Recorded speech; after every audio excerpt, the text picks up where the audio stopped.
favors are not yet ready to be returned to you. You all have, all amazingly enough, passed. My delight is only exceeded by my sense of shock. It is rare, young men, that in 51 years of teaching I have ever encountered such a class of dunderheads. But fine young men who will make their marks and leave their marks. God bless you, and Merry Christmas. Mr. Horace Mann, the leader of the public school movement and secretary of the Massachusetts Board of Education, who is about to discover that life has certain surprises and that the campus of the Rock Springs School for Boys lies on a direct path to another institution, commonly referred to as the Reformer Zone.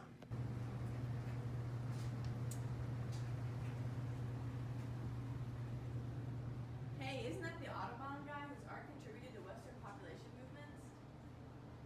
Sir, could you step inside a moment, please? Oh, why, yes. Sit down, sit down. Be comfortable. Am I keeping you? Oh, no. There's a broadcast on Handel's Messiah on the radio at 5, and I'd very much like to hear it.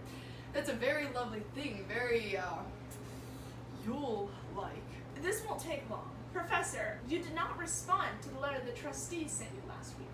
Letter? Oh, I am terribly sorry, Headmaster. I've just remembered that I haven't opened my mail for the last few weeks. Well, I've been so busy preparing for the holidays and regarding a final examination that I have a sort of doing thing.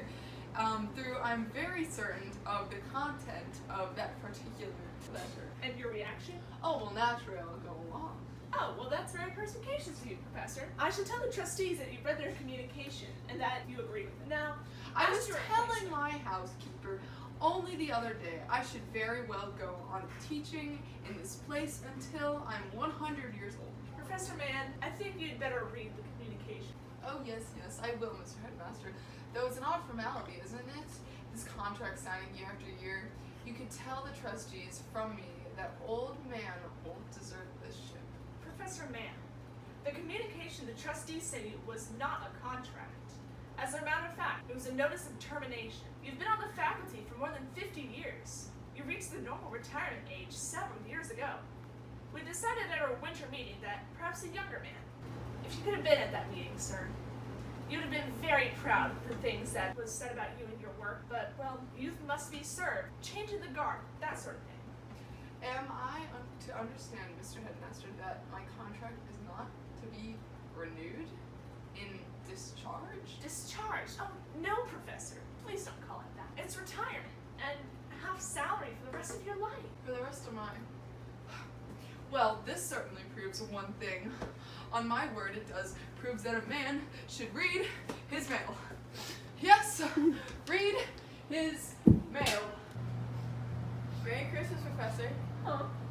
Have a happy holiday, sir. Oh, Merry Christmas, you two young fine men.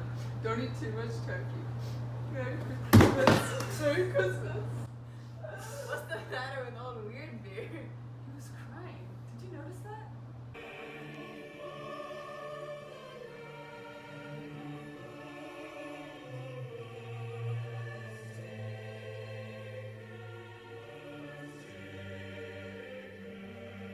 Do you think we might put off dinner tonight? I haven't much of an appetite. I could keep it warm for you. Why don't you take a little nap? Alice Yeager, Ashley Schreiner, Skylar Ellis.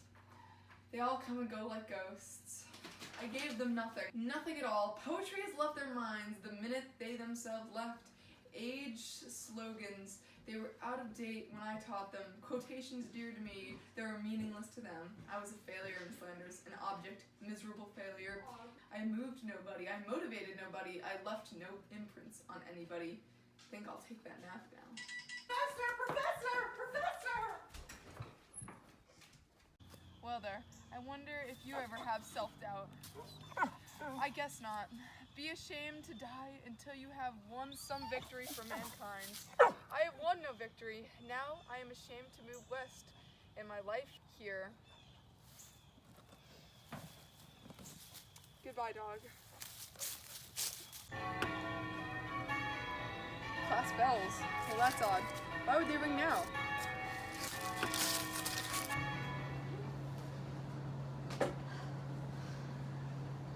Boys, I don't understand.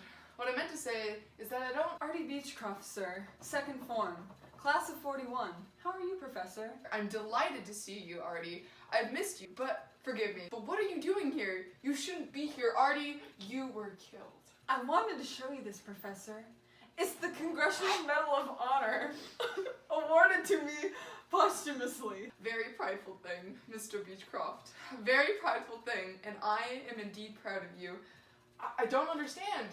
Professor, sir, I'm Bartlett, third form, class of 28. I died in Roanoke, Virginia, conducting research on X-ray treatment for cancer. I was exposed to radioactivity and contracted leukemia. I remember that. That was a very brave thing you did. Your push for more teacher preparedness helped me learn the most from my teacher. How very decent of you, Bartley, to say that. That's why I brought this medal to show you, Professor Mann, because it's partly yours. Your idea of a longer school year helped me learn all that I needed to. How incredible. Weiss, isn't it? Dickie Weiss? You saved dozens of men, lost your own life doing it. You were at my elbow that day, Professor. You may not have known it, but you were there. Your policy of mandatory attendance gave me the education which motivated me. Also, the McGuffey Reader by William Holmes McGuffey helped me to learn to read when I was young, so I could read that quote that motivated me. A poem by John Donne. Any man's death diminishes me because I'm involved in mankind, and therefore never send to know for whom the bell tolls. It tolls for thee. Thompson, sir, second form, class of 39. You taught me about patriotism. Rise, sir, third form, class of 17. You taught me about courage. Hudson, sir, second form, class of 22. You taught me about loyalty. Whiting, sir, fourth form, class of 51. You taught me about honesty. We have to go back now, Professor, but we wanted to let you know that we were grateful. Each of us has in turn carried with us something that you gave him. We wanted to thank you, Professor. A Merry Christmas, Professor. Thank you, my boy! Have a Merry Christmas! I have time to think it over, Miss Landers. I really think I will retire. I do believe I may have left my mark. I may have not won victories, Miss Landers, but I helped others to win them. So perhaps in some small measure, they are victories that I can share. I've had a very good life. I wouldn't have it any other way. Professor Horace Mann, teacher, who discovered rather belatedly something of his own value. A very small scholastic lesson from the campus of the Reformer Zone. Why don't you keep the door open? I gotta keep the dog out of the house somehow. When I go in the house, Rip goes too. That dog saved my life. Well, let the ornery thing come in. And another thing, don't talk about him like that when he can hear you. Rip's got feelings, I don't want them hurt. I'll let him in the house and I'll feed him, but I won't sweet talk him. Here, Rip. I'll feed the dog after supper. He ain't going to be here after supper. We're going coon hunting. Oh, Charles, I wish you wouldn't go hunting tonight. 3 nights ago, I saw blood on the moon, and 2 days ago, a bird flew in the house and nearly scared me to death. Well, I'm going hunting anyways. Those signs don't mean nothing to me.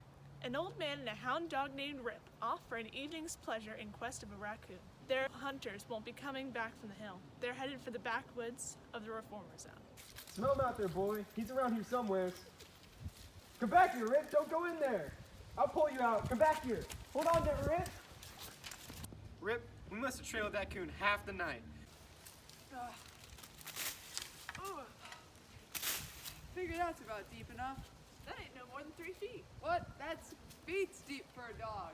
Any ordinary dog maybe, but not according to old man Finney. Fine. You dig then. It'll be kind of lonesome here without old Finney. Morning, boys. What you boys up to? If I'm mistaken, you're digging this hole on my land. Get moving. I ain't talking just to move the wind around. One of my Hellfire and Brimstone revivals better put you back in your places with good old fear of damnation. I better see both of you on the anxious bench so you can show your repentance to the congregation. That about does it. Just a dog. Not to some. Why didn't you tell me you lose a dog? Don't reckon I blame you for not talking. Looks to me like maybe you got us a stroke of luck. Could be she's still sleeping. The Lord be with you, sister. I appreciate your coming, even though he's a Presbyterian minister all the way up in the burned-over district in New York. Just as he preached, anyone could be saved if they put in hard work and strong faith. And Brother Finney certainly had that, and that idea is popular among the middle class as well. Now just hold everything. Anybody's going to give Brother Finney a burial, you'd better ask Brother Finney how he feels about it. I just been sitting here trying to figure it out. It was just last night. He was sitting there at the supper table. I begged him not to go. I've seen signs, but he went. The Lord works in mysterious ways. Miss Rachel, if you're ready, ma'am. He's in there. What you old boys got in there? What's in that box? What's in the box? What? We'll find out what this is about in a minute or two. Rip the graveyard's just over the top of the hill there. Don't want to put you in no trouble, friend, but it seems like I lost my way. That's what everybody says at first. Now what's your name? Finney, Charles Finney. Rip and me here. We never have traveled this far before. How old are you, neighbor Finney? Well, sir, I've been walking here for something like 70 years now. Robert Gate, 1045. One more thing, neighbor Finney. How'd you die? Who claims I'm dead? You wouldn't be here if you wasn't dead. Think back, neighbor. What did you do last night? We left the house long about supper time, and Rip, he picked up a coon trail right away. And like a coon will, it headed for the water, and Rip didn't do nothing but go in after it. About that time, I got there, and I was running out on this log, and Hey friend, what's on the other side of that gate there? Well, that pasture right up there, they call it Elysian Field. Cross that, and you come to the golden street that takes you right to the Celestial Palace. Then I take you in to be St. Peter. I keep the gate, that's a fact. Well, I'm mighty proud to have met up with you. Just as proud to have you here. Don't stand out there in the cold, cold world. Reap your heavenly reward. Come on, Rick. Hold on, neighbor. You can't take that dog in here. You can't move. How come?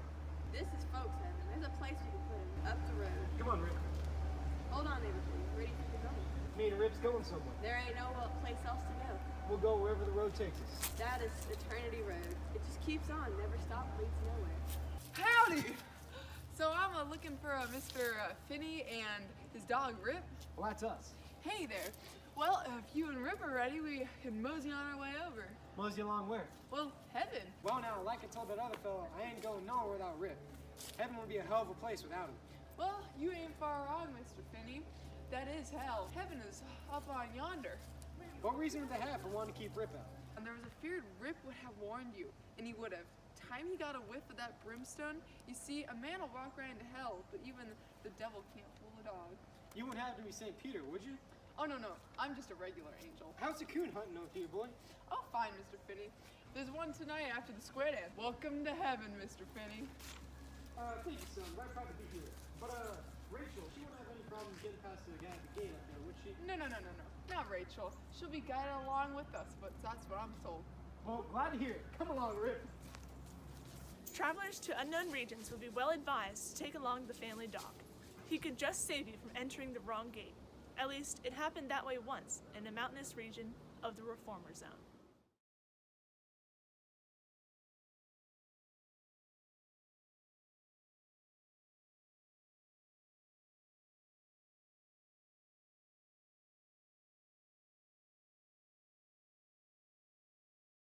I can feel it calling.